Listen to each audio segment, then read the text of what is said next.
माझ्या दोन्ही मुलींसाठी मेथी पराठा मी कशी बनवते ती रेसिपी आज मी तुमच्यासोबत शेअर करत आहे। सगळ्यात अगोदर मिक्सरच्या भांड्यात 5 ते 6 हिरव्या मिरच्या, 10 ते 11 लसूण पाकळ्या आणि अद्रक मिक्सरला चांगलं बारीक करून घेतलं। यानंतर एका ताटामध्ये 2 वाटी गव्हाचे पीठ, 2 चमचे बेसन पीठ, अर्धा चमचा हळद, अर्धा चमचा जिरे पावडर, अर्धा चमचा धने पावडर, अर्धा चमचा ओवा, अर्धा चमचा पांढरे तीळ, चवीनुसार मीठ आणि लसूण हिरव्या मिरचीचा ठेचा घातला। आता बारीक चिरलेली मेथी टाकून वरून थोडंसं पाणी घालत छान घट्ट पीठ मळून घ्यायचंय। मळलेल्या पिठावर गरजेनुसार तेल लावून 10 मिनिटं भिजायला ठेवून देऊया। आता पिठाचा गोळा तयार करू आणि चपाती सारखं लाटून त्यावर तेल पसरून वरून थोडंसं पीठ स्प्रेड करूया। आता सेम हीच प्रोसेस परत करून गोल आकाराचा पराठा लाटून घेतला। तुम्ही तुमच्या आवडीनुसार कोणत्याही आकाराचा पराठा लाटून घेऊ शकता।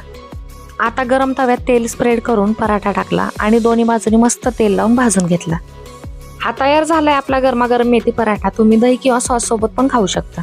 तुम्हाला जर ही रेसिपी आवडली असेल तर चॅनलला लाईक, शेअर आणि सबस्क्राईब करायला विसरू नका। पुन्हा भेटूया एका नव्या रेसिपीसह। तोपर्यंत बाय बाय।